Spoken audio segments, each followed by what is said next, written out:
सभी को जय मसीह की। हम परमेश्वर का धन्यवाद करते हैं कि परमेश्वर ने हमें आज का दिन दिया, इसमें हम आनंदित और मगन होने पाए। बीते रात्रि परमेश्वर ने हमें संभाला, परमेश्वर के नाम की बड़ाई हो। और आज का हमारा प्रतिदिन का वचन मनन है, वो है रोमियो 1 अध्याय का 14 से 17 और इसका शीर्षक है आरंभ से अंत तक विश्वास के द्वारा। हमें परमेश्वर ने विश्वास के द्वारा चलने के लिए बुलाया है। परमेश्वर को धन्यवाद देते हैं। हम अपने आप से इस योग्य नहीं है कि हम किसी बात का विचार कर सकें, पर हमारी योग्यता उस परमेश्वर की ओर से है। परमेश्वर के नाम की बड़ाई हो और ये वचन हमारे जीवन में कार्य करे और हमारे जीवन को परिवर्तित करे। परमेश्वर को धन्यवाद देते हैं। और अभी मैं इस भाग से पढ़ूंगा और परमेश्वर आपको इस भाग के द्वारा आशीष दे।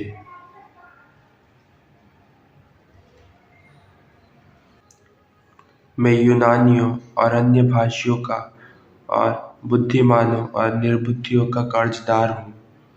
अतः मैं तुम्हें भी जो रोम में रहते हो सुसमाचार सुनाने को भरसक तैयार हूँ, क्योंकि मैं सुसमाचार से नहीं लजाता, इसलिए कि वह हर एक विश्वास करने वाले के लिए, पहले तो यहूदी फिर यूनानी के लिए उद्धार के निमित्त परमेश्वर की सामर्थ्य है, क्योंकि उसमें परमेश्वर की धार्मिकता विश्वास से और विश्वास के लिए प्रकट होती है। जैसा लिखा है, विश्वास से धर्मी जन जीवित रहेगा। परमेश्वर को धन्यवाद देते हैं इस सुंदर भाग के लिए। परमेश्वर इस भाग से हमसे बातें करना चाहता है कि परमेश्वर का धर्मी जन केवल और केवल विश्वास के द्वारा जीवित रहेगा। परमेश्वर के नाम की बड़ाई हो और ये वचन हमारे जीवन में कार्य करे, जिससे हम परमेश्वर के वचन में और अधिकाई से हम बढ़ते चले जाए, ताकि हमारा विश्वास परमेश्वर में और मजबूत होकर हम एक स्थिर और सिद्ध व्यक्ति बनते जाए। परमेश्वर को धन्यवाद देते हैं और आगे हम सीखेंगे कि सुसमाचार हमें बताता है कि परमेश्वर कैसे हमें उनकी नज़र में सही या धर्मी बनाते हैं। हमें कैसे पता चलता है कि हमें बुराई है? हमें तब पता चलता है जब परमेश्वर का वचन, जो कि मिरर के समान है, वो हमारी बुराइयों को हमें बताता है कि तुझ में ये बुराइयां हैं, तुझे इसको निकालना है, ये पाप है, इसको हटाना है। वो वचन ही हमें बताता है। उसके बाद हम उसको परमेश्वर से प्रार्थना करते हैं कि परमेश्वर इस बुराई को, इस पाप को हमारे जीवन से अलग करे। परमेश्वर के नाम की बड़ाई हो। यह हमारे मसीह में विश्वास के कारण है, जो स्वयं हमारे पापों के लिए पश्चाताप बन गए। परमेश्वर ने अपनी धार्मिकता को अपनी योजना के तहत यीशु में हमसे मेल मिलाप करने के लिए प्रकट किया। जैसे परमेश्वर ने आदम और हवा को क्यों बनाया? इसलिए बनाया था कि वे लोग परमेश्वर के साथ एक फेलोशिप रख सके, एक संबंध रख सके। पर उन्होंने पाप किया तो मनुष्य जाति उस परमेश्वर के फेलोशिप से दूर हो गया। तो परमेश्वर ने एक बैकअप प्लान के रूप में परमेश्वर ने तैयार किया था।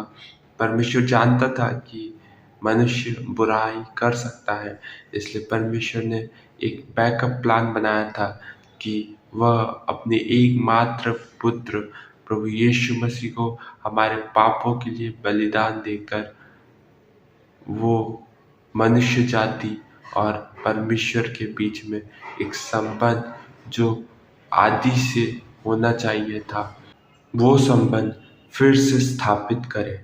परमेश्वर के नाम की बड़ाई हो। मनुष्य कि संपूर्ण मुक्ति को उद्धार कहते हैं। उद्धार की प्रक्रिया दोष मुक्ति से प्रारंभ होकर पवित्रीकरण में जाती है तथा महिमा में समाप्त होती है। हम देखते हैं कि जब हम यीशु मसीह में आते हैं तब हमारे पाप क्षमा होते हैं, हमें विश्वास करने में, आगे बढ़ने में परमेश्वर सहायता करता है। उसके बाद हम परमेश्वर के द्वारा उस पवित्रताई में हम बढ़ते चले जाते हैं और उसके बाद परमेश्वर, जब हम पवित्र हो जाएंगे, उसके बाद परमेश्वर हमें महिमा भी देगा। परमेश्वर को धन्यवाद देते हैं। स्वर्गीय शरीर की प्राप्ति यीशु आगमन के समय में, इसलिए जो मसीह में धर्मी बनाया गया है वह विश्वास से दोष मुक्त होकर विश्वास में बढ़ता जाता है। उसका संपूर्ण उद्धार आरंभ से अंत तक विश्वास से पूरा होता है। हमें चाहिए कि जिस विश्वास के साथ हम प्रभु यीशु में जिस उत्साह के साथ आए थे, उसी उत्साह के साथ हम अंत तक बने रहें। ऐसा ना होने पाए मेरे प्रियो कि हमारा विश्वास उस प्रभु यीशु में ठंडा पड़ता जाए, पर उस आग में ताए हुए सोने की समान हमारा विश्वास हो नहीं पाए। परमेश्वर हमें परखता है, पर हमें उस परीक्षा में परमेश्वर हमें पास होता हुआ देखना चाहता है।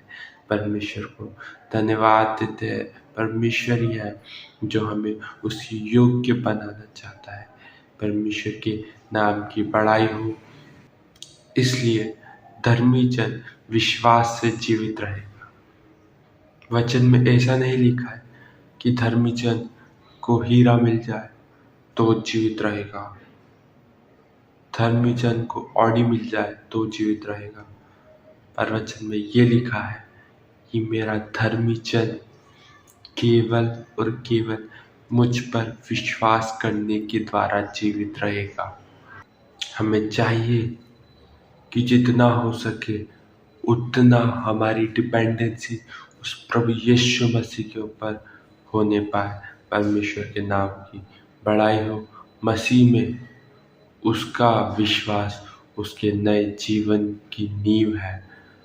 हमारा जो मसीह जीवन का जो बेस है वो विश्वास है। जब नींव ही अच्छी नहीं बनेगी तो फिर कैसे उस पर इमारत बन सकती है। हमें अपनी नींव को मजबूत करना है ताकि हमारा मसीह जीवन उस उन्नति को प्राप्त करे जिस उन्नति के लिए परमेश्वर ने हमें बुलाया है। उस दौड़ में हमें दौड़ना है और विश्वास से दौड़ना है। परमेश्वर के नाम की बड़ाई हो।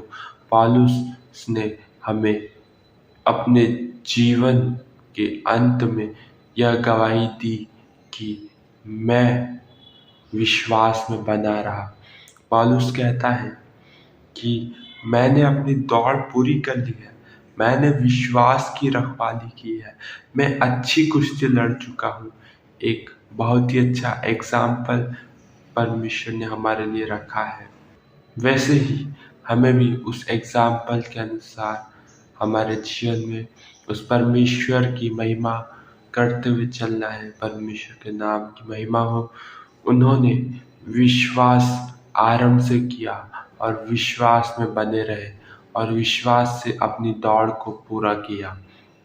हमें अपने आत्मिक जीवन का प्रारंभ भी विश्वास से करना है और उसी विश्वास में बने भी रहना है और अपनी दौड़ को भी, उस आत्मिक जीवन की दौड़ को भी विश्वास के द्वारा ही पूरा करना है। परमेश्वर को धन्यवाद देते हैं। जब हम अपनी यात्रा पूरी करें तब हमारी भी यही गवाही होनी चाहिए।